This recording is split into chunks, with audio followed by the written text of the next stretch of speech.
en sala. Para Juntis Psychometrics es un honor poder contar con un auditorio tan importante que esté relacionado con el ámbito educativo. Les agradecemos la aceptación que hicieron a nuestra invitación. Esta tarde la doctora Gabriela ha sido invitada como ponente.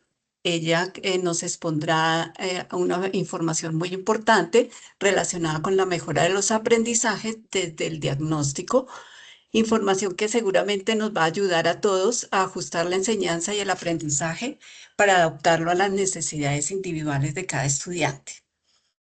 Sabemos que el diagnóstico de intervención se logra a través de un proceso continuo de retroalimentación, reflexión y planificación, donde se identifiquen las fortalezas y debilidades de los estudiantes para diseñar estrategias de apoyo efectivas. La doctora Gabriela es licenciada en Psicopedagogía y Educación de la Universidad Andrés Bello, con magíster en Docencia para la Educación de la misma universidad y con un diplomado en Programa de Enriquecimiento Instrumental de la misma universidad. Es formadora de profesionales en educación psicopedagógica y estrategias de intervención. Experta en evaluación psicopedagógica y dificultades de aprendizaje. Es responsable de posesionar una batería que estamos en proceso, que es la batería psicopedagógica Evalúa, en mercados hispanohablantes, donde se encuentra Juntis Psychometrics. La doctora Gabriela López lleva más de 30 años aplicando en su país esta batería.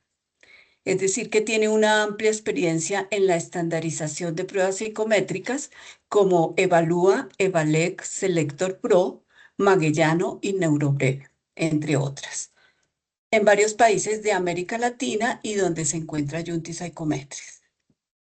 Es Line Product Manager de Juntis Psychometrics Colombia-Chile, subgerente general del Instituto de Evaluación Psicopedagógica y ha sido docente en diversas universidades en cursos de evaluación.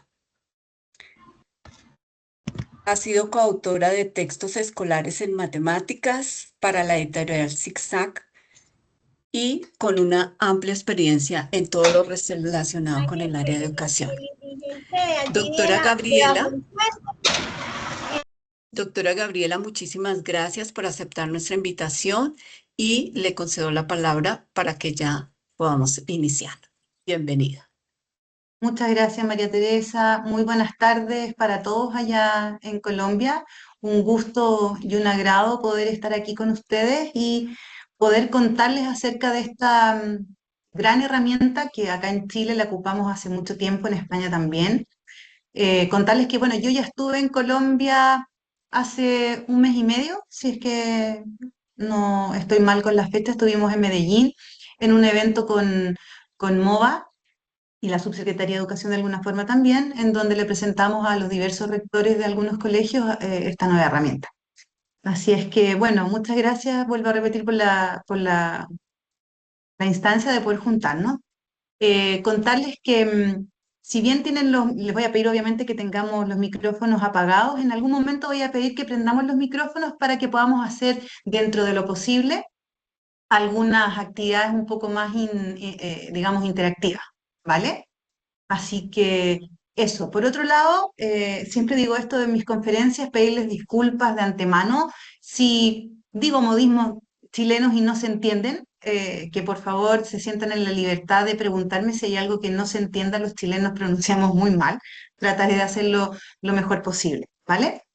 Voy a comenzar la ponencia, voy a compartir pantalla para que podamos comenzar. Lo que sí les quiero pedir, si es que me pueden comentar si se ve la presentación. Ahí las voy a poner en modo presentación. ¿Se ve doble o se ve? Se está viendo doble. ¿Sería Doble. solamente la presentación? Siempre me pasa lo mismo que no puedo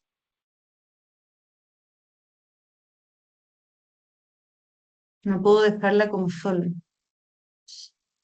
A ver. ¿Y ahí, María T, sigue viéndose doble? Sigue viendo doble. Ujú. Vale, dame un segundo. Ahí ya nos quedó. Ya, igual se ve, como estamos en el fondo online, podemos partir así. Bueno, Perfecto. muchas gracias, Mariette. Bueno, contarles que la ponencia de hoy día lo que vamos a hablar obviamente es sobre esta herramienta de evaluación, que es una herramienta psicopedagógica que nace en España en el año 1996-98 como un desafío de maestros de primaria, Jesús García Vidal y Daniel González Manjón, buscando poder solucionar problemas que encontraban ellos como maestros dentro del aula, ¿vale? Y nace esta batería. Yo antes de hablar de la batería, me gustaría que pudiésemos en el fondo conversar y yo contarles un poco por qué consideramos que es tan importante esta herramienta cuando queremos evaluar los aprendizajes. Yo no sé, bueno, de alguna manera lo sé porque lo he visto, he ido en varias ocasiones a Colombia, he tenido la oportunidad de estar en México, bueno, en Chile, en Perú, en Argentina, viendo un poco qué es lo que sucede con la educación en los distintos países de Latinoamérica. Y sostengo firmemente que no hay otro instrumento parecido a la Evalúa, a la batería Evalúa, que nos permita poder evaluar el proceso de aprendizaje teniendo una mirada de 360 grados, es decir, poder evaluar todas las variables y los procesos que están, digamos, en la enseñanza-aprendizaje de los estudiantes. En ese sentido, cuando nosotros queremos evaluar el aprendizaje y lo vemos como un proceso evaluativo, tenemos que tener en cuenta distintos pasos, ¿vale? Y nosotros, y yo lo veo asociado a cuatro grandes pasos. Primero, establecer los objetivos, los criterios. ¿Qué quiero medir? ¿Por qué quiero evaluar? ¿Para qué? ¿Vale? En el momento en que yo establezco mis objetivos, ¿qué quiero evaluar? Selecciono el instrumento y empieza la segunda etapa, que es la recogida de la información, ¿ya? Y luego de recoger la información, que puede ser en pruebas de lápiz y papel, en pruebas online, ¿vale? Con ejercicios concretos, simbólicos, abstractos, etcétera, yo debo analizar y valorar la información. ¿Para qué? Para llegar al cuarto paso y que yo sostengo, y creo que ustedes van a estar de acuerdo conmigo, que es el paso más importante. De nada sirve invertir recursos y tiempo en tener datos objetivos si después esos datos no nos van a servir para tomar decisiones, ¿vale? Y cuando tenemos que tomar decisiones tenemos que tener claridad en, no en qué tipo, sino más bien qué tipo de decisiones vamos a tomar, ¿ok? Cuando, cuando nosotros establecemos los objetivos tenemos que tener claridad de qué voy a evaluar, cuáles son los objetivos, cuáles son los criterios, cuáles son los estándares de evaluación y como les decía, eso nos va a llevar a elegir el instrumento de evaluación que nos va a permitir recoger la información. Evalúa, vamos a ver más adelante, es una de las herramientas que nos permite enfocarnos en atender dos características esenciales que vemos en nuestras aulas. Yo soy psicopedagoga de formación, he trabajado en establecimientos, en investigación, en distintos ámbitos, y lo más importante que tienen las baterías de Evalúa, desde mi perspectiva, es que nos permite atender a la diversidad, pero también atender a la inclusión. Vamos a ver más adelante por qué yo señalo este aspecto tan relevante. La segunda etapa de este proceso sería la recogida de información, y aquí es muy importante tener claridad de que tengo que recoger información tanto cuantitativa como cualitativa. No puede ser solo una de ellas, sino que tiene que ser una combinación de ambas, ¿vale? Esto nos permite este instrumento que yo les voy a presentar. Y por otro lado, tenemos que recoger información tanto individual como contextual o grupal. Es decir, ¿por qué? Porque nos va a permitir tomar decisiones de grupos completos, de aulas completas, pero también a nivel individual, de niños que, a pesar de medidas que yo tome dentro del aula para poder ayudar a un grupo completo, pueden haber estudiantes que, a pesar de esas medidas que yo tome dentro del aula, esas medidas no sean suficientes y tenga que hacer algo mucho más individual. ¿De acuerdo? Por eso es importante esta etapa. Luego viene la interpretación de la información y debemos hacer dos tipos de interpretación de información, un análisis cuantitativo y un análisis cualitativo, ¿vale? Cuantitativo, pensando en el fondo en los resultados, ¿ya? Porque no es lo mismo, por ejemplo, que dos estudiantes obtengan un 5 de calificación, porque ese 5, como análisis cuantitativo, es solamente un número, pero en un análisis cualitativo los puede poner en procesos totalmente diferentes, ¿ok? Voy a pedir a alguien que tiene abierto el micrófono y está, creo que escribiendo en el computador, que por favor lo mutee porque se escucha. Muchas gracias. Y como yo les decía, lo más importante es el último proceso, que tiene relación con la toma de decisiones, que es muy importante tomarlo, y eso va a depender.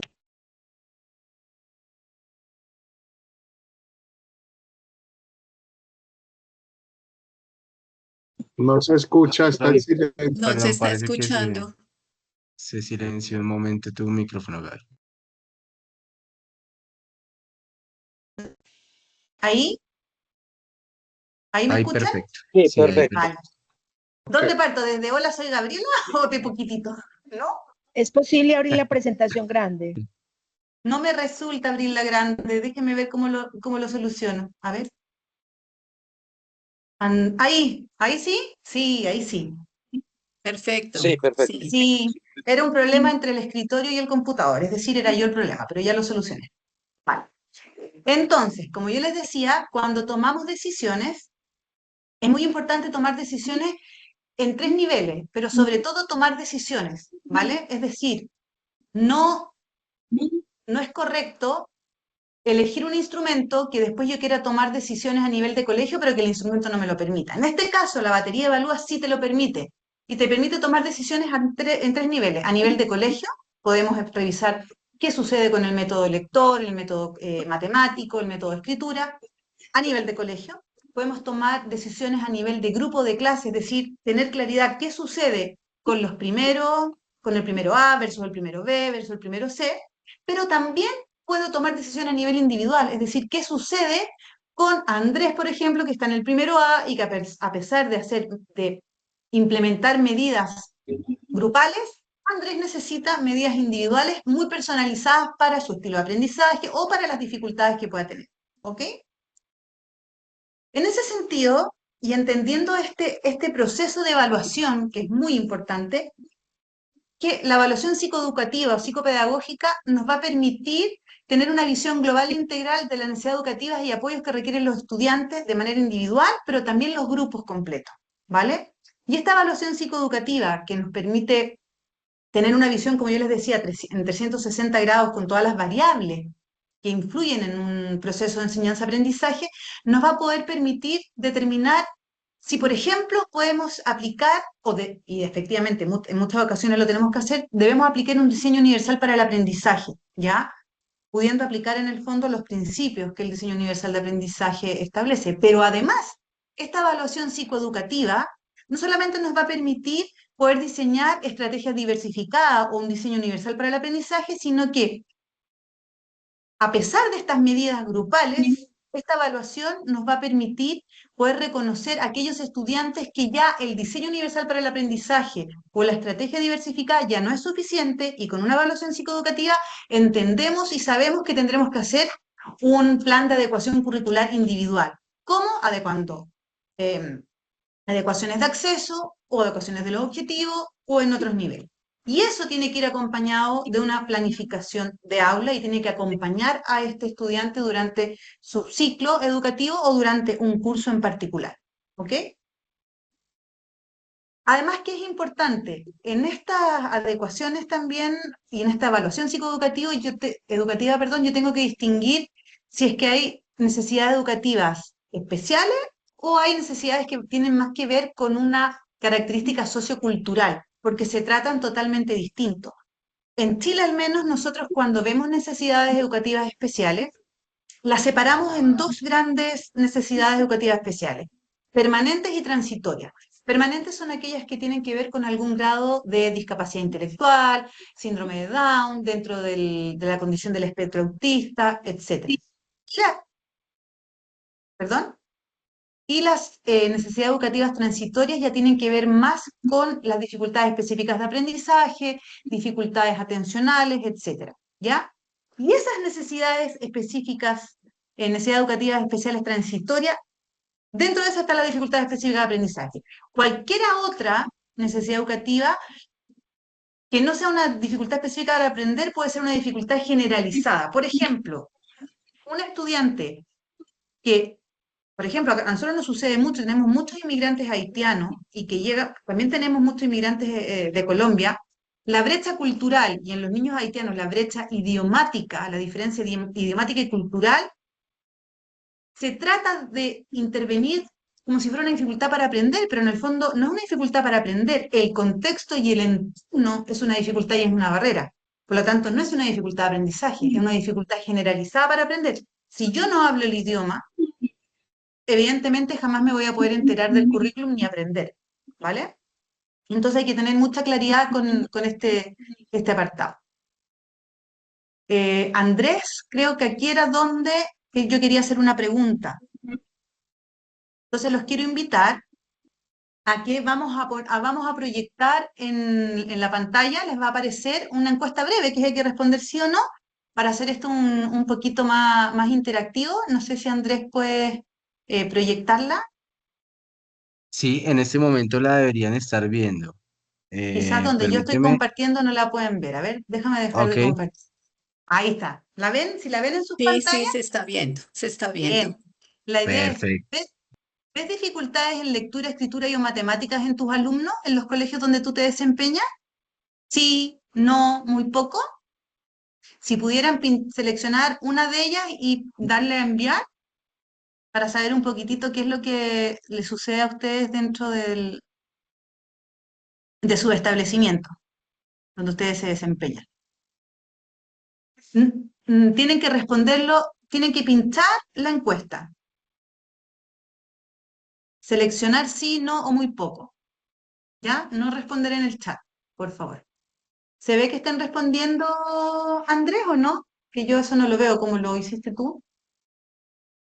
Sí, ya vamos a mirar los Vale, vale. resultados, pero sí, por ahora Súper. vemos 7 respuestas, entonces creo que Yo creo podríamos ser que más porque somos bastantes personas, creo que somos casi 100 personas, entonces ujú. a ver si 114 personas.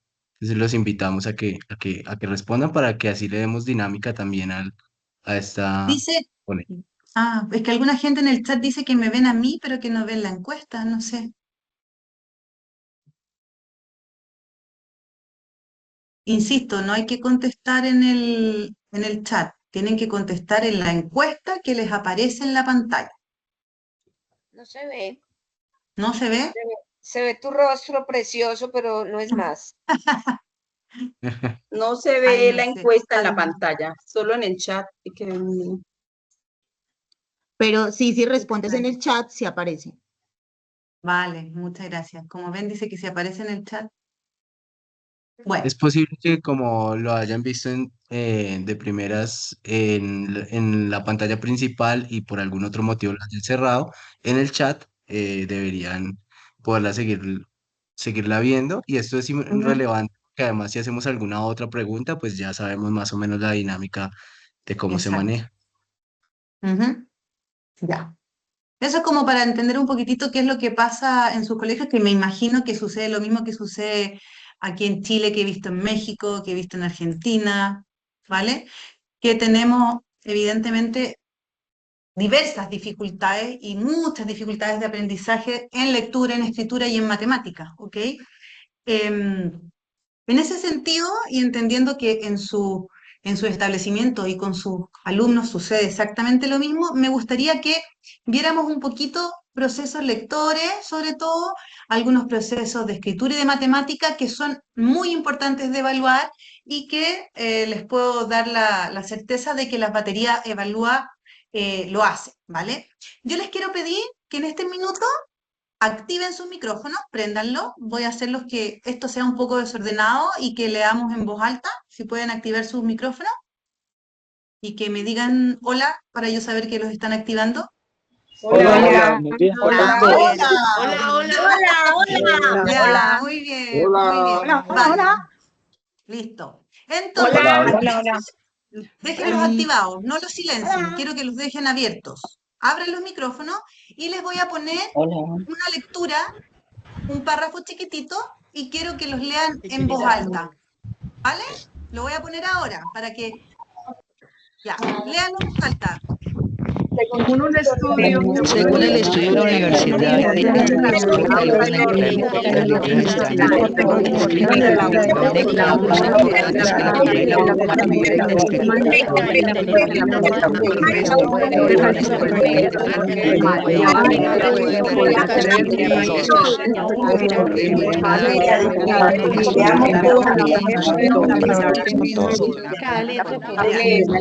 La palabra resto podemos decir no la palabra como un todo. Ya. Al principio escuché mucho, después fue un caos, pero no importa. ¿Se dieron cuenta? ¿Pudieron leer? sí, Sí. Sí. ¿Y Sí. cómo leen si están las letras todas desordenadas? Se interpreta, pero pues Porque no ya se lee. conocemos. Porque las conocen, perfecto. ¿Y por lo que dice ahí? Dice, sí, según un porque leemos estudio de una la palabra universidad, como un todo. exacto, exactamente, es por lo que dice ahí. Dice, la única cosa importante es que la primera y la última letra estén escritas en la posición correcta. El resto pueden estar totalmente mal y aún podrás leerlo sin problema. Esto porque no leemos cada letra por sí misma, sino la palabra como un todo. Pero miren acá, léanlo de nuevo, esto en voz alta, la diapositiva que viene, si activan los micrófonos, genial. Perfecto. No se ve. Ahora viene, calma, calma.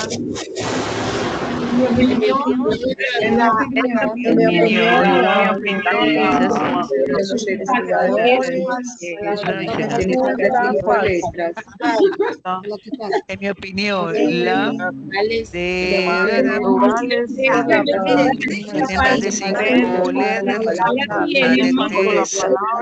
en otros casos con letras, y ya no más. Si hay más de tres, entre otros casos como estos, ¿Qué pasó acá? consideramos A ver, Ya no es tan fácil. Que uno no conocía más las complejo. palabras. como Muy estos, bien. como dice. Exacto. Esta es la Sí, más respuesta que complejo. nosotros dimos y que no es tan fácil porque no seguimos la regla que aparecía en la diapositiva anterior.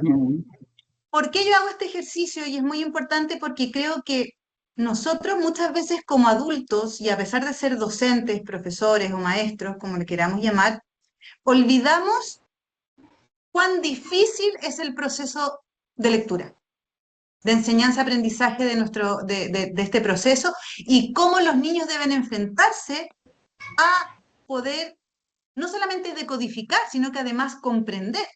No sé si a ustedes les pasa lo mismo con sus estudiantes, pero muchos de nuestros chicos, los recursos atencionales están puestos solo en la decodificación y cuando tienen que comprender no llegan a comprender. Sin embargo, decimos que tienen dificultades para comprender un texto y eso no es verdad.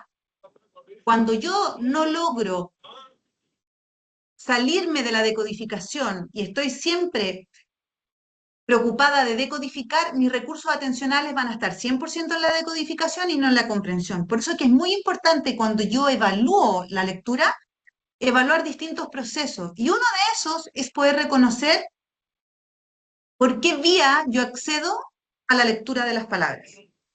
Porque eso me va a decir qué proceso puede estar fallando y cuál tiene que ser mi intervención. En ese sentido,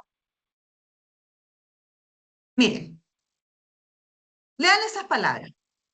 Metodológico, curricular, Psicopedagogía. pedagogía, educacional, potencialidad, personalidad. Personalidad. Muy bien. Pregunta, ¿les costó leer esas palabras? No, porque son conocidas. No, porque son conocidas. Perfecto. Pero miren la siguiente. Léanla en voz alta. Ya viene. Ahí. Purpritra, Trocarer, frimir,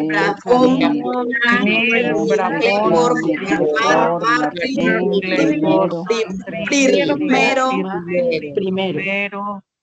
¿Qué les pasó ahí? ¿Lo leyeron tan fácil como la primera columna? No, porque son más complicado. palabras muy conocidas.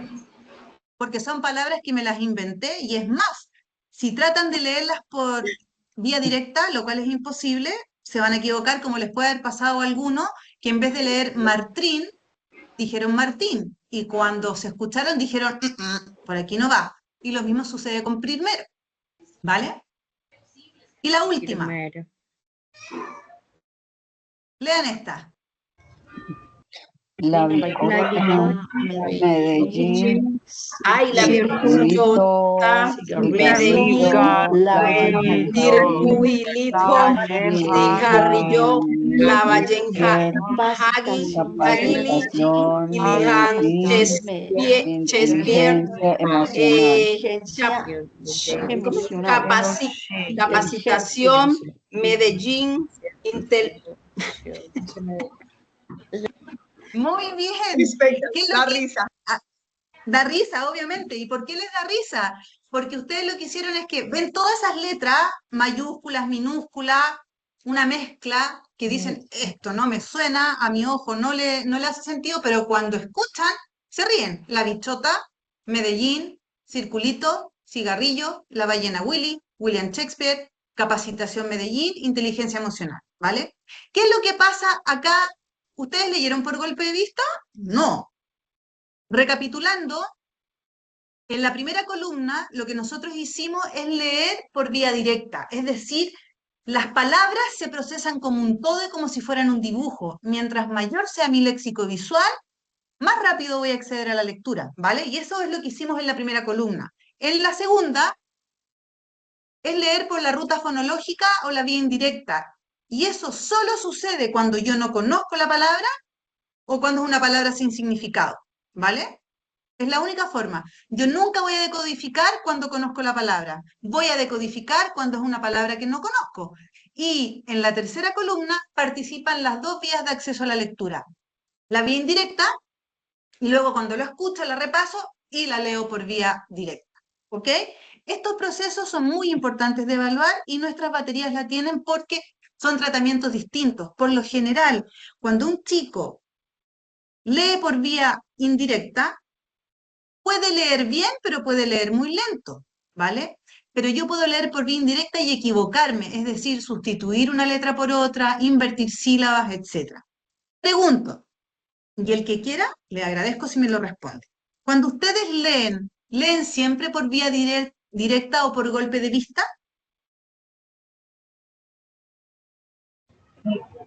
No Por golpe de siempre es vista. por vía directa.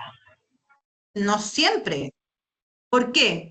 ¿Cómo leen la cartola del banco cuando les llega para saber cuánto dinero tienen en el banco? ¿Lo leen rápido o lo leen despacito y muy lento? Porque tener uno no es lo mismo que tener... Sí, pero lo tienes que decodificar lentamente. Cuando tienen que leer, no sé, una demanda que llega de un abogado, lo más probable es que lo lea muy lento y por vía indirecta y muy segura de lo que estoy leyendo, porque si no, no me voy a enterar, ¿vale? Lo que trato de decir con esto es que los lectores que somos experimentados y avesados, vamos regulando cuándo ocupar una vía de acceso a la lectura y cuándo ocupar otra. Y esto mismo es lo que tenemos que evaluar en nuestros estudiantes para ver cuál es su rendimiento y para saber hasta dónde me tengo que bajar para que los chicos puedan acceder a la lectura. ¿Vale? Entonces esto es muy importante. ¿Qué es lo que pasa? Acá les voy a tratar de explicar rápidamente cómo funciona la vía directa de acceso a la lectura. Cuando yo tengo una palabra, ¿vale? Espérame, que acá quiero un puntero. Cuando yo tengo una palabra como cuaderno, que la tengo que leer, tengo la palabra escrita, para la vía directa lo que yo hago es reconocerla visualmente y de forma global la palabra. ¿Y cuándo la puedo reconocer? Como ven aquí en el cerebro, cuando esa palabra está almacenada en mi léxico visual ortográfico.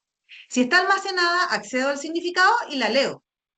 ¿Vale? Entonces es una lectura muy rápida, muy simple, muy sencilla, pero como ustedes bien lo dijeron, tengo que haber visto la palabra muchas veces antes para poder leerla por golpe de vista. Y es la ruta más rápida y que no utiliza recursos atencionales, ¿vale? Esto es una forma muy sencilla de explicarla. Sin embargo, la vía indirecta, ¿qué es lo que pasa? O la ruta fonológica. Cuando yo veo la palabra cuaderno escrita, trato de reconocer la visual global, la palabra, y no la tengo almacenada en mi cerebro, porque acá está vacío, no está. Trato de acceder al significado, de leerla y no la encuentro. Lo que yo tengo que hacer es repasar las reglas de conversión grafo-fonema, es decir, A, la K con la U, Ay, la redondita, ¿cómo sonaba? Sonaba s, o sonaba k. Con la U y la A, cua, la... Ay, ¿esa es una D o es una B? ¿Se dan cuenta? Tengo que repasar constantemente en mi memoria de largo plazo y llevarla a mi memoria de corto plazo y me puedo ir equivocando si no la tengo bien almacenada, ¿vale? Entonces, es muy importante poder identificar cuál es la ruta o la vía de acceso a la lectura que ocupan mis estudiantes para poder determinar qué es lo que hago y ayudarlos a que lean por vía directa y que cuando ocupen la vía indirecta o la ruta fonológica lo hagan correctamente y no inviertan sílabas, sustituyan u omitan. ¿Ok? En este sentido, cuando hablamos de lectura de palabras y hablamos de las dos vías, la vía directa o la vía indirecta, ruta fonológica, tienen características. La vía directa de acceso a la lectura analiza el todo y no las partes, ¿ya? O sea, cuando un niño, en vez de leer, por ejemplo, vía y diga vía y dice vía, eso, que no es leer como un todo, ya no es leer por vía directa, ¿vale? Empieza a ver las partes y eso ya es una vía indirecta. Utiliza mecanismos de reconocimiento de imágenes, ¿ya? Es decir, cuando yo veo una palabra que he visto muchas veces, es como si yo vea una imagen, ¿ya? No tengo que decodificar. Permite leer palabras que yo antes he conocido, que yo antes he visto, porque las almacené finalmente. Y en esta vía nunca vamos a encontrar errores de lectura. Por otro lado, la vía indirecta o la vía fonológica o ruta fonológica analiza las partes y no el todo. O sea, cuando yo pongo una palabra desconocida o una pseudo palabra, una palabra inventada, lo que yo estoy forzando es que el chico o los chicos que yo estoy evaluando lean por ruta fonológica y lo que yo quiero saber es si esa ruta fonológica está dañada o funciona bien, ¿vale? Utiliza mecanismos de reconversión de grafemas en fonemas, la regla de conversión grafo-fonema, es decir, tiene que a cada grafema asignarle el fonema que corresponda. Y ahí también tenemos una dificultad porque nosotros tenemos algunos fonemas que tienen más de un grafema o un grafema que tiene más de un fonema, ¿vale? Y ahí se complica un poco la cosa. Permite leer cualquier palabra, incluso pseudopalabras. Sin embargo, la vía directa no. Cuando es una palabra inventada o que yo no conozco, me voy a ir siempre a la vía indirecta. Y en esta vía se presentan todos los errores específicos o errores ortográficos que yo pueda encontrar en la lectura de palabras. Luego viene otro grado de comprensión que no tiene que ver solo con las palabras, sino que una vez que yo entiendo las palabras, puedo empezar a leer párrafos y oraciones. Entonces, por ejemplo, este texto que es de Lewis Carroll dice, brillaba brumeando negro el sol, agiliscosos giroscaban los limazones, van errando por las váparas lejanas, mimosos se fruncían los borogovios mientras el ñomo rantas munginflaba. ¿Podemos entender de qué se trata el texto? Si alguien me contesta, feliz. ¿Se puede entender cuál es el tema o la idea principal acá? Ariscosos guiscaban los limazones. Yo podría hacer preguntas gramáticas. Por ejemplo, el que quiera abrir el micrófono y me contesta. ¿Cómo giroscaban los limazones? ¿Qué me responderían? ¿Cómo giroscaban los limazones? Agiliscosos. Agiliscosos. ¿Dónde vanerreaban? Por las váparas. Ya. ¿Cómo se fruncían los borogovios? Mimosos. Mimosos. Mimoso. ¿Qué es lo que trato de decir con esto? Que no necesariamente el que yo haga preguntas, acá yo estoy haciendo preguntas con la función que tienen las palabras, pero eso nos lleva a una comprensión, ¿vale? Son unidades más profundas y distintas que tenemos que ir tratando. Yo puedo comprender palabras, pero puedo no comprenderlas en un texto o en un contexto como sucede acá, ¿ok?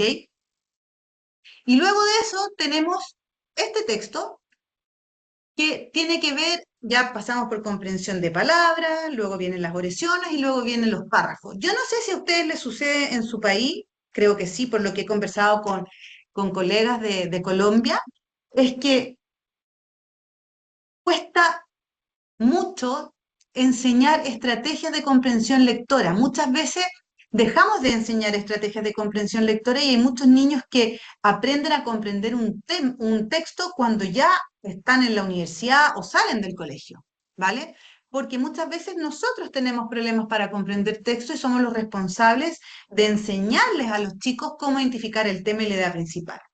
En ese sentido, yo les tengo acá un texto que se los voy a leer y vamos a tratar de identificarlos en conjunto. Dice, la idea es identificar el tema. Los guerreros rodearon la zona señalada. Al cruel comandante le brillaban los ojos. Poco a poco fueron avanzando todos hacia el centro. De pronto se dejó de escuchar el delicioso cántico de la joven. Los guerreros estrecharon más el cerco hasta que finalmente se encontraron en el centro sin que ninguno de ellos hubiera dado con el menor rastro de la joven. ¿Cuál es el tema de este texto? Si alguien me lo dice. ¿De qué habla? Los guerreros jóvenes. De los El canto guerreros. de una Y joven. no hablan del canto de una joven, hablan de los guerreros.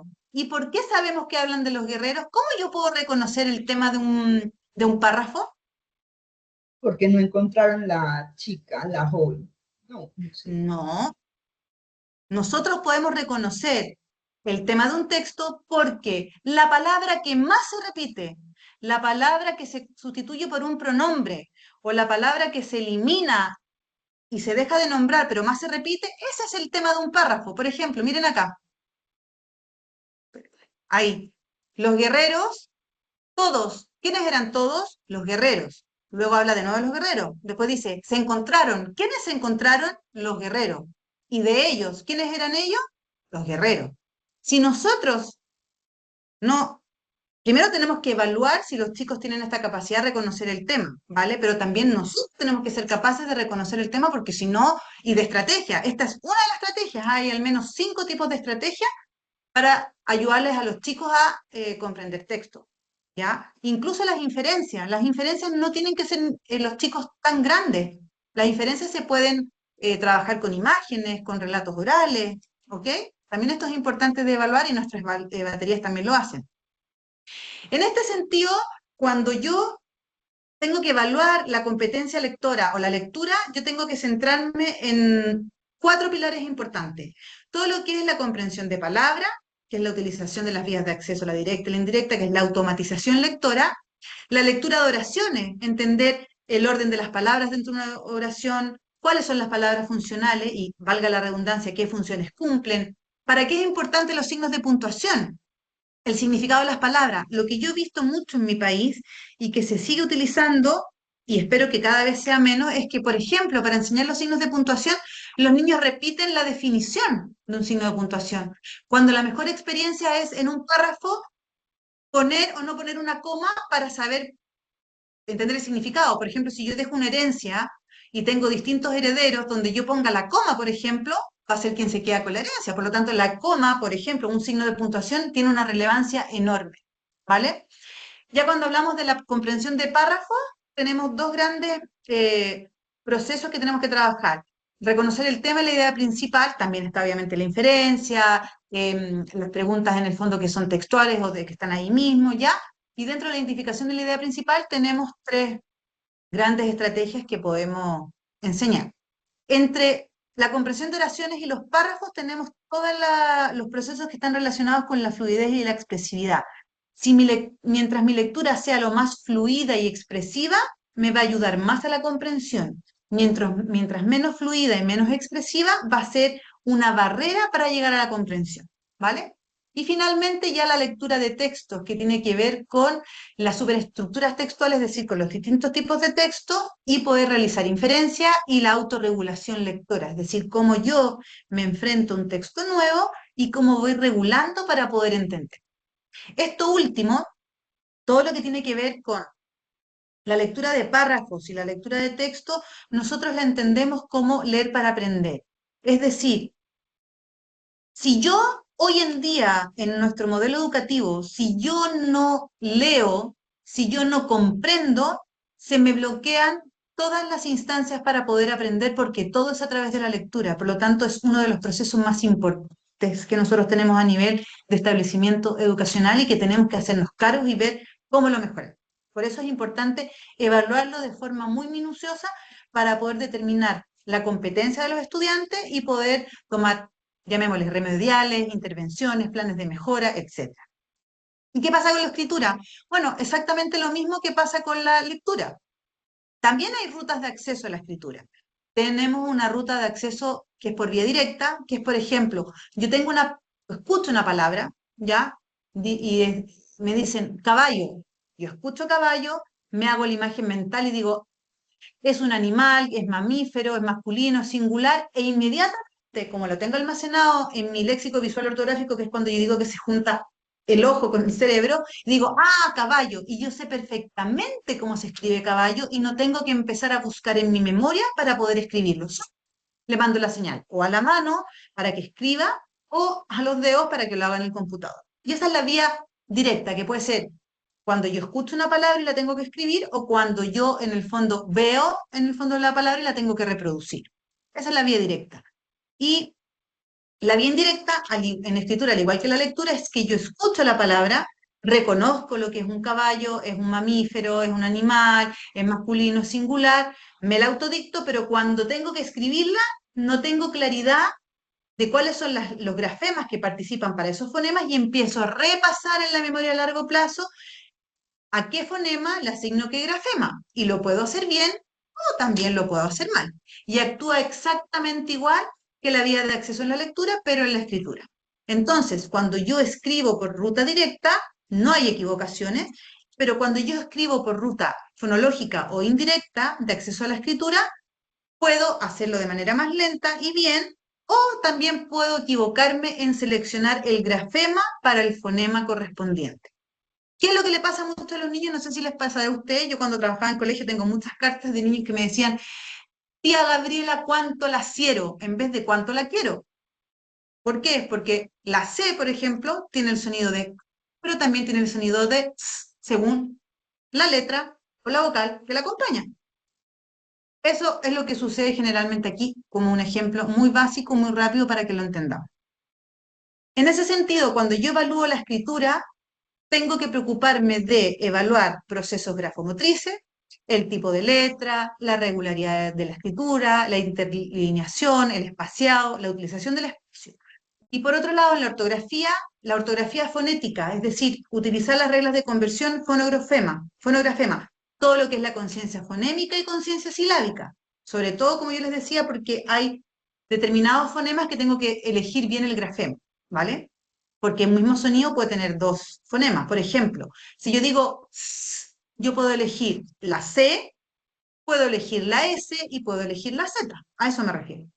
Ortografía arreglada, que ahí yo no utilizo las reglas de conversión fonografema, sino que utilizo la memoria a largo plazo y la escritura global. Yo escribo utilizando la ortografía arreglada porque he visto muchas veces esa palabra y me la aprendí, sé cómo se escribe. Y luego está la ortografía visual arbitraria, que no obedece una regla, pero yo me las aprendí porque la vi muchas veces y es la excepción a las reglas. Por ejemplo, ¿por qué jinetes con J y no con G? No hay una regla, es arbitrario. ¿Ok? A eso me refiero. Y finalmente, y no por eso menos importante, la redacción. Creo que cada vez estamos intencionando más la importancia de enseñar a redactar textos, ¿ya? Pero hace un tiempo no se hacía tanto, creo que hoy día vamos mejorando, pero creo que todavía hay mucho más que mejorar. Entonces es importante que cuando vamos a enseñar tenemos que evaluar qué pasa con la redacción, cómo se planifica, cómo lo traduce y cómo lo revisa o lo edita, ¿ya? Por lo tanto, son procesos importantes a considerar cuando evalúe, si es que yo hago una prueba informal o si yo selecciono un instrumento. En este caso, la batería evalúa, valga la redundancia, evalúa todas estas dimensiones o aspectos importantes en la escritura. Entonces, ¿cuándo un diagnóstico educativo me permite fortalecer los aprendizajes de mis estudiantes? ¿Ya? Aquí tenemos en el fondo una batería, bueno, también tiene la parte déjeme ver, no sé por qué no me apareció lo de matemática. Acá está, yo misma lo oculté sin querer. Espérenme un segundito, chicos, mostrar diapositiva.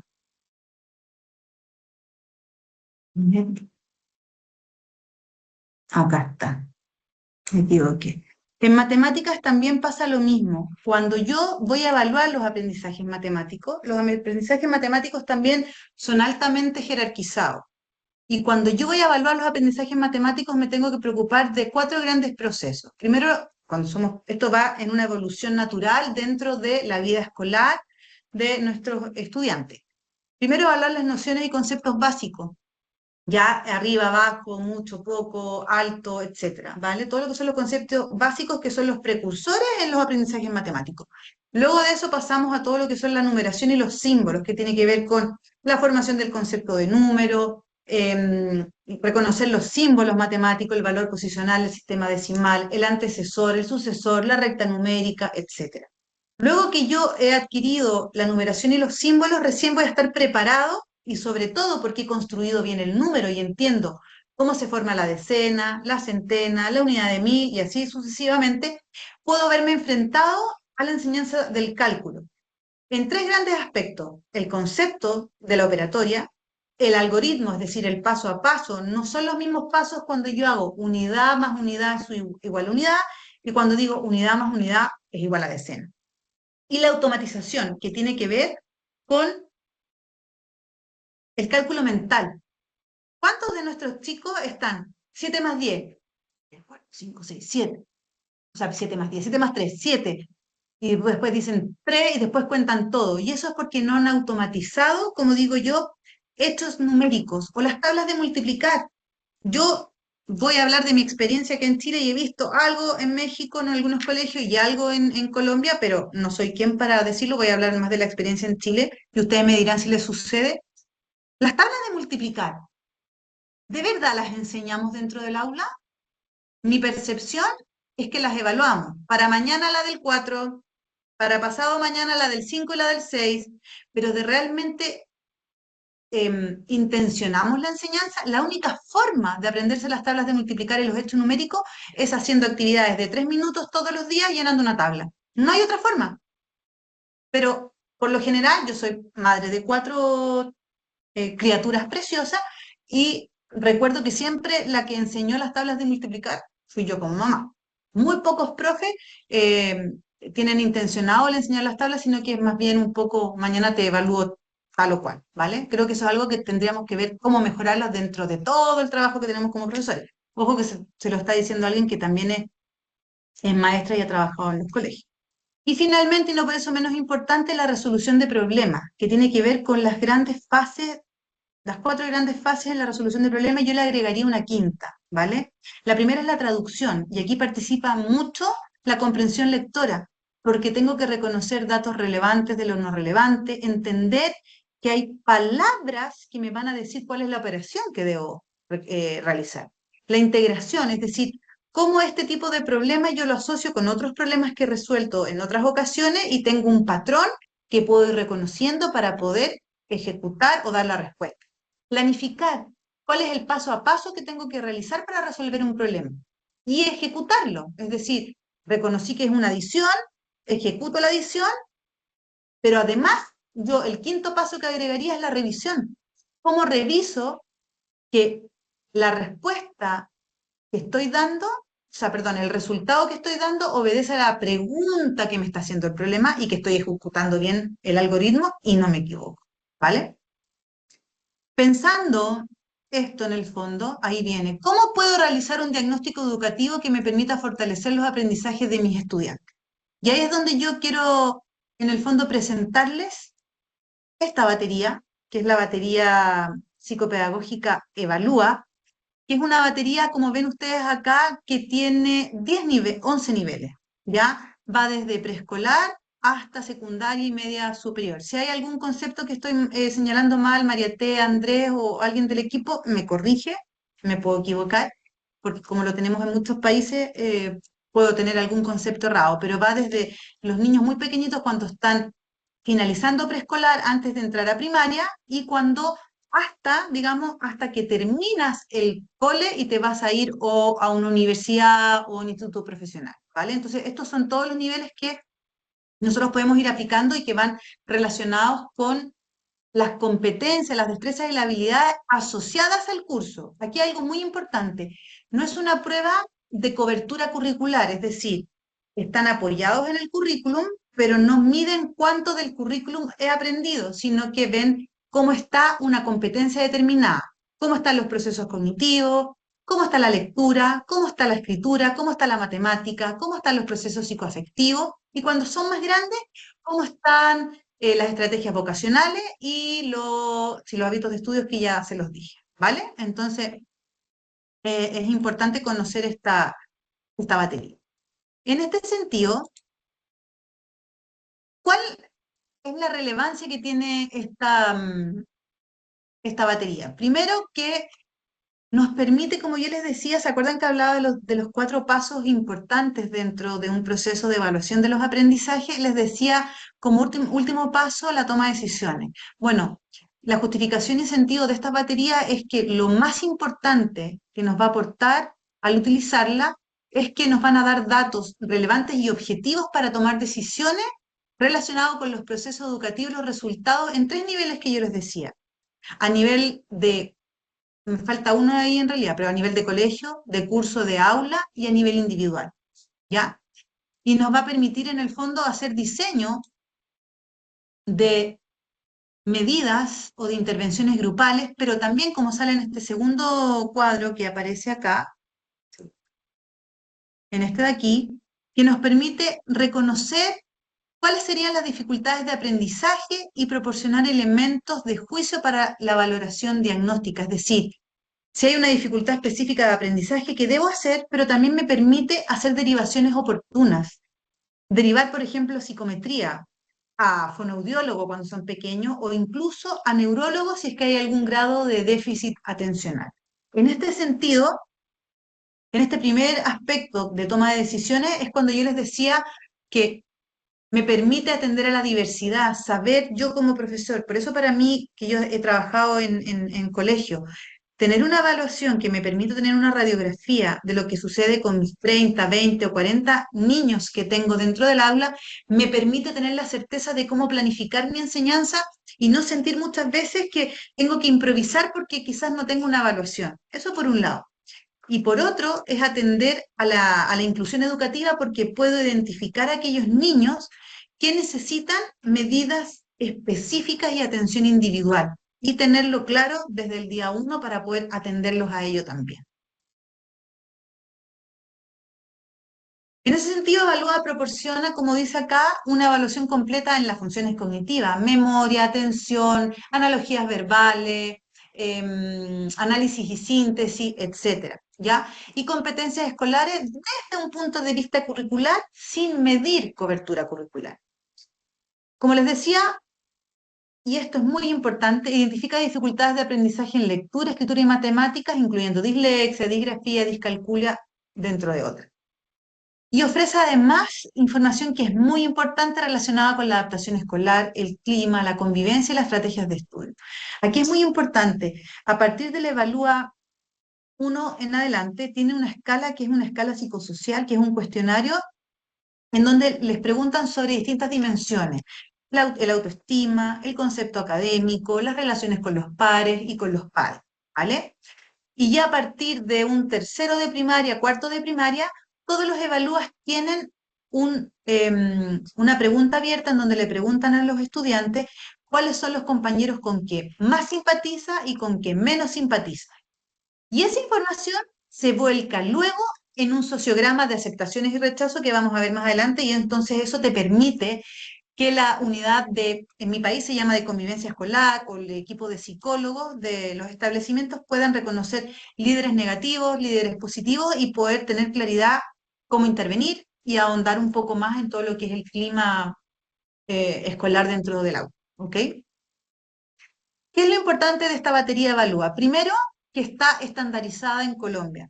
Trabajamos arduamente todo el año antepasado y pasado en la recolección de datos y lo hicimos. Tenemos un baremo colombiano, incluida una adaptación lingüística, y además, obviamente, es una batería que tiene baremos en Chile, en España, en México y próximamente en Colombia. Contarles que, bueno, yo soy, como dijo María Teresa, soy la responsable de esta herramienta en toda Latinoamérica y en España, y en Chile particularmente yo tengo, bueno, yo lo veo como algo bueno. Llevo trabajando 20 años en Junti Psychometrics en Chile y he visto y he ayudado al crecimiento de la batería Evalúa en Chile. La batería Evalúa en Chile está validada por el Ministerio de Educación, lo ocupan el 95% de todas las escuelas del país. ¿Por qué? porque Chile tiene un programa de inclusión escolar en donde para poder ingresar a ese programa de inclusión escolar y que el Estado subvencione a ese colegio, tienen que aplicar una prueba estandarizada para Chile y comprobada científicamente, y la batería que se utiliza es la batería Evalúa en todos los colegios de Chile. Por lo tanto, es una batería que nos preocupamos que debe funcionar siempre bien porque trabajamos en conjunto con el Ministerio de Educación, ¿vale? En segundo lugar, es una adaptación curricular a las necesidades del grupo, o sea, te da toda la información para tú determinar cómo puedes ir adaptando un poco el currículum o cómo tú planificas pensando en atender a la diversidad. Por eso está señalado ahí estrategia diversificar, diseño universal de aprendizaje o incluso adecuaciones curriculares, ¿vale? Y por otro lado, también te permite detectar desde altas capacidades, dificultades de aprendizaje, y yo agregaría una derivación oportuna a otro especialista que me pueda dar luces y tener la claridad que, por ejemplo, puedo tener un niño con algún grado de discapacidad que necesite un apoyo mucho más especializado y más específico, ¿ya?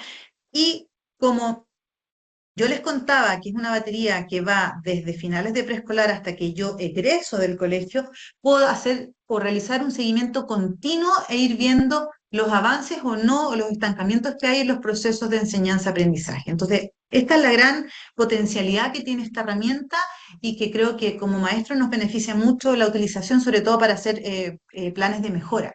Nosotros, contarles como experiencia, en Chile, y yo los he liderado junto con un gran equipo que tenemos acá en Chile durante muchos años, hemos aplicado la batería Evalúa y sus hermanos o primos chicos, primos como yo digo, de Valec y Evamat, a colegios completos, y a partir de los datos que nos da la batería Evalúa o la batería Valec o la batería Evamat, Valec y Evamat Valec es solamente para lectura y Evamat es solamente para matemática, establecemos un acompañamiento a los colegios, y es decir, les damos los datos objetivos para saber cómo están los estudiantes, capacitamos a los profesores en estrategias, por ejemplo, de lectura, de escritura o de matemática, los acompañamos dentro del aula diseñando un método lector o matemático que aplicamos 3 veces a la semana por 20 minutos, los acompañamos durante todo el año y reevaluamos nuevamente a final de año y establecemos los logros.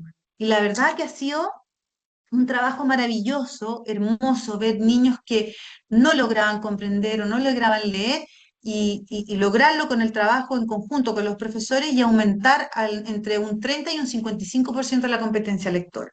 ¿Qué trato de decir con esto? Que teniendo un buen instrumento que nos dé datos objetivos y que nos permita, como yo les he señalado, tomar decisiones, es un muy buen punto de partida. Como yo les decía, esta batería Evalúa tiene distintas escalas, mide distintos procesos. Va, como decíamos, desde finales de transición hasta finales de la educación secundaria, es decir, antes de entrar a la universidad. Tiene una escala cognitiva, una escala de lectura, una escala de escritura, una de matemática, psicosocial y estrategias de estudio, y vocacional en los niveles más grandes, estrategias de estudio vocacional. Psicosocial está siempre. ¿Qué es lo que miden las escalas cognitivas? Del 0 al 6, ¿ya? Memoria y atención, clasificación, series, analogías verbales, reflexividad y organización perceptiva. ¿Por qué son importantes todos estos procesos cognitivos? Porque como yo digo y trato como de explicarlo, son los pilares o los cimientos cuando yo estoy construyendo una casa. Si estos procesos no están firmes, evidentemente voy a tener dificultades en alguno de los procesos de la lectura, de la escritura, de las matemáticas. Por lo tanto, es muy importante evaluarlo. En la escala cognitiva, en los niveles más altos, del 7 al 10, mide más o menos los mismos procesos, pero se llaman diferentes porque están en una edad distinta y los procesos son más complejos. Mide atención-concentración, ya no memoria y atención, razonamiento deductivo, el inductivo y el razonamiento espacial, ¿vale? En la escala psicosocial, del 1 al 10, siempre vamos a ver que mide motivación escolar, autocontrol, adaptación familiar, conductas prosociales y autoestima, ¿vale? Señalar que a partir del Evalúa 3 en adelante está este sociograma que yo les contaba a ustedes que se los aplico a los estudiantes. Después tengo en el fondo, perdón, les hago unas preguntas acerca de los estudiantes que más simpatiza o menos simpatiza y luego te da un sociograma de aceptaciones y rechazo.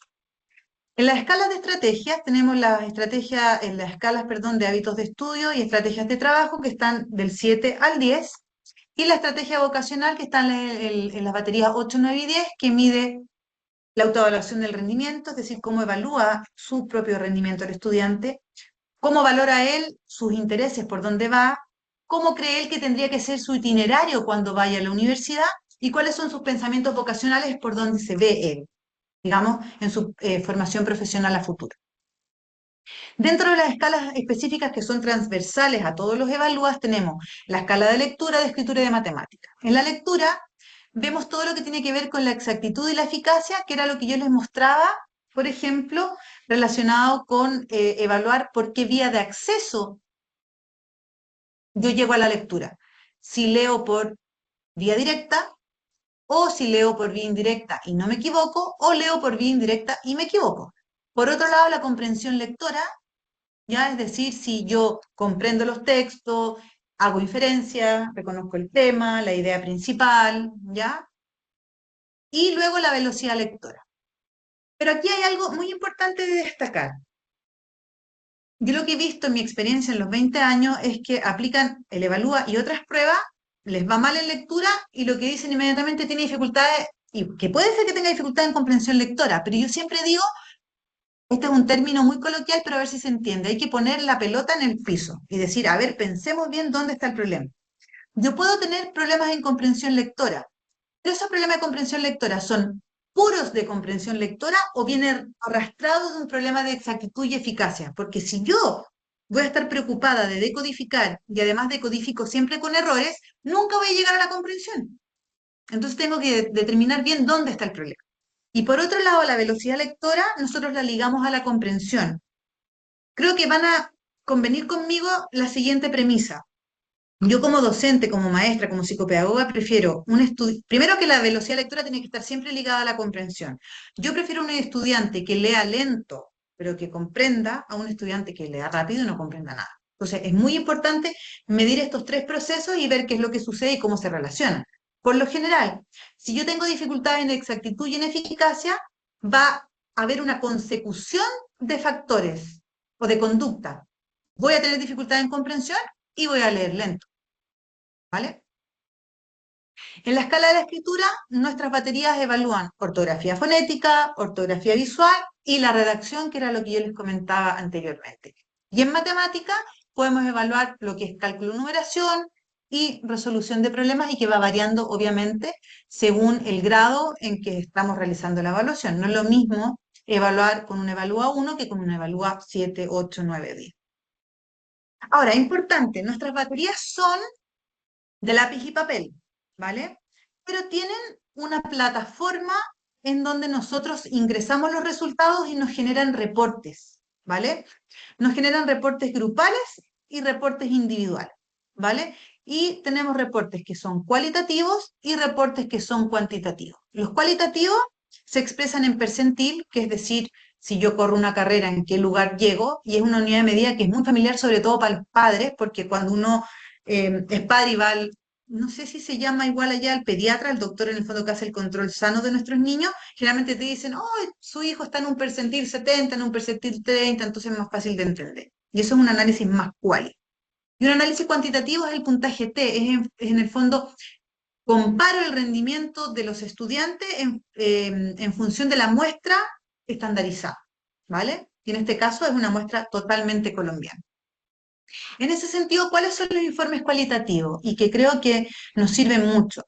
Tenemos esta que es una hoja de datos, ya, en donde aparecen los nombres de los estudiantes, que yo los saqué acá. Acá dice baremo chileno, pero efectivamente hay uno con el baremo colombiano. Aparecen los nombres de los estudiantes que yo los eliminé, el género, el número de órdenes, la lista y la edad que tienen. Estos chicos tienen 24, 18, 20 porque son del Ejército de Chile y se aplicó la Evalúa 10. Y acá lo que nosotros encontramos es que van a aparecer las siglas de todas las pruebas que hemos evaluado, que están aquí arribita, sale la puntuación directa en esa prueba y el percentil. Entonces yo puedo ir haciendo relaciones. Por ejemplo, yo veo que el razonamiento inductivo El razonamiento espacial y el deductivo están en percentiles altos, están entre 67 el más bajo y 90 el más alto. Esto tiene directa relación con la resolución de problemas, ¿vale? Y el cálculo de numeración. Y si yo me voy aquí a la derecha, CN es cálculo de numeración y tiene un percentil de 82 y resolución de problemas tiene un percentil de 70. Por lo tanto, puedo hacer estas correlaciones a partir de esta hoja de datos que me genera el programa informático, ¿vale? Este es como el primer approach o el primer acercamiento o análisis que yo puedo hacer netamente cuantitativo. Luego de esto, yo voy a tener informes individuales. Si yo aplico un evalúa 10 o 3, el que sea, a todos los niños, por ejemplo, de tercero de primaria, voy a tener un informe por cada niño, en donde en la primera hoja voy a tener la distribución de su rendimiento en todas las pruebas que evalué, y luego en las hojas restantes va a haber una breve descripción y análisis de la escala cognitiva, la escala psicosocial, lectura, escritura, matemática. Bueno, esto es como un evalúa más grande, está estrategias de trabajo y estudio, los intereses vocacionales y los pensamientos. ¿Ok? Pero también voy a recibir un informe de aula que tiene la misma estructura que el informe individual, pero que me aglutina a todos los estudiantes que forman el el tercero A, por ejemplo. Otro reporte el tercero B y otro reporte el tercero C. Y además me va a dar un informe de curso en donde va a aglutinar nuevamente a todas las aulas que forman los terceros de primaria. ¿Vale? Entonces ahí es donde yo les decía, yo puedo tomar decisiones a nivel de curso o de nivel de los terceros, puedo tomar decisiones en el tercero A muy distinta al tercero B y muy distinta al tercero C, pero también puedo tomar decisiones de forma individual, reconociendo las características de cada niño en particular. Este es el reporte que yo les decía, que es el sociograma de aceptaciones y rechazos. Nos vamos a encontrar, yo obviamente eliminé los nombres de los alumnos por protección de datos, nos va a determinar los nombres en esta columna que dice alumno, alumna, van a aparecer los nombres de los estudiantes, cuántas veces fue elegido y a quién eligió como primera, como segunda, como tercera opción, ¿vale? Y después de eso, hace lo mismo con aceptación y rechazo, lo grafica en estos dos reportes. A la izquierda tenemos los sociogramas de aceptaciones, por ejemplo, el 15 con el 10, con el 8 se aceptan entre ellos, ojo que los cuadrados son hombres y los círculos son mujeres. Entonces vamos viendo qué es lo que pasa con las relaciones en términos de aceptaciones, quiénes se llevan bien con otros. Pero al lado derecho tenemos los rechazos. Y miren, por ejemplo, el número 11. Tiene un problema con el número 9, quizás tuvieron un encontrón en el recreo, en el break, no lo sabemos, pero todos los otros que están alrededor, el 3, el 12, el 8, el 9, el 15 y el 2, lo apuntan como con el que menos simpatiza. Entonces ahí es donde yo les decía que esto es a las unidades que nosotros en Chile llamamos de convivencia escolar o los psicólogos educativos dentro del colegio tendrán que mirar qué es lo que está sucediendo para ver qué es lo que hacemos. Y los informes cuantitativos, tenemos este, por ejemplo. Cada informe individual lo va a acompañar esta hoja que nos permite poder detectar derivaciones específicas o, por ejemplo, si tienen una dificultad específica de aprendizaje, si tienen que irse a psicometría o si se tienen que ir a neurólogo, a fonoaudiólogo, etc. Esta está pensada única y exclusiva, o sea, está pensada para hacer análisis uno a uno y poder diagnosticar una dificultad específica de aprendizaje o hacer derivaciones a algún especialista en particular. Luego tenemos este informe estadístico que a mí me encanta porque te dice, el evalúa te establece 5 categorías. Un nivel alto, un nivel medio alto, uno medio bajo y uno bajo. Entonces, te va a poder, acá es una tabla en donde te dice el porcentaje de estudiantes dentro de un aula o de un curso que están en cada uno de esos niveles, pero después además te lo grafica. Entonces tú ves que en el índice general cognitivo, que son todas las pruebas cognitivas, te dice qué porcentaje de alumnos están en un nivel alto, medio alto, bajo, y te dice el porcentaje y la cantidad de estudiantes. Entonces tú como docente puedes reconocer inmediatamente quiénes son, ¿vale? Y eso tú lo puedes tener por aula o por nivel o por curso. Y finalmente, y no por eso menos importante, este es uno que a mí también me gusta mucho, es una descarga de Excel y yo puedo hacer los análisis que yo quiera. Entonces, por ejemplo, cuando nosotros nos contratan para hacer un servicio de evaluación y acompañamiento y asesoría a los colegios, yo descargo el Excel, pero después hago un análisis y voy estableciendo, en el fondo, las pruebas, las siglas de las pruebas, y voy estableciendo según los colores y el rendimiento. Acá a la derecha van a ver que aparecen rendimiento sobresaliente, notable, promedio, insuficiente o deficiente, y puedo establecer dos lecturas. Si hago una lectura vertical, puedo establecer cómo está una competencia en el grupo curso y tomar medidas remediales para grupos completos. Pero si hago una lectura horizontal, puedo ver lo que pasa con un estudiante y ver dónde está la dificultad. Entonces, te permite, como yo bien decía al principio, atender a la diversidad, pero también ver la inclusión educativa, ¿vale? Y además yo puedo separarlo. Ven acá abajo que hay unas pestañitas de colores. Yo lo que entrego a las personas y les enseño a hacer es que puedo identificar los que tienen mejor rendimiento en lectura, el peor rendimiento en lectura, como para ver si es que hay altas capacidades o si hay una dificultad específica de aprendizaje, ¿vale? En síntesis, entonces, ¿cuáles son los aportes que tienen estas baterías? Es que primero nos permite analizar procesos que nos van a poder facilitar tomar decisiones, como yo les decía, a nivel de escuela o de establecimiento, a nivel de curso o de aula y a nivel individual, ¿ya? Es una batería además que está compuesta por 5 escalas: cognitiva, psicosocial, de lectura, de escritura y de matemática. Por lo tanto, nos permite tener, como yo les decía, una evaluación en 360 grados con todas las variables que influyen en los procesos de enseñanza-aprendizaje, y te va a diferenciar de manera muy clara y muy precisa estudiantes que tienen dificultades específicas en lectura, escritura, matemática, de aquellos que no tienen dificultades o que bien pueden tener otro tipo de dificultades. Por lo tanto, tú puedes derivar de forma oportuna a otro especialista que pueda ratificar un diagnóstico que tú ya sospechabas. ¿Ok? Eso es en el fondo mi ponencia del día de hoy. Traté de hacerla lo más clara y precisa en virtud de la hora, que muchos pueden estar cansados luego de su día laboral.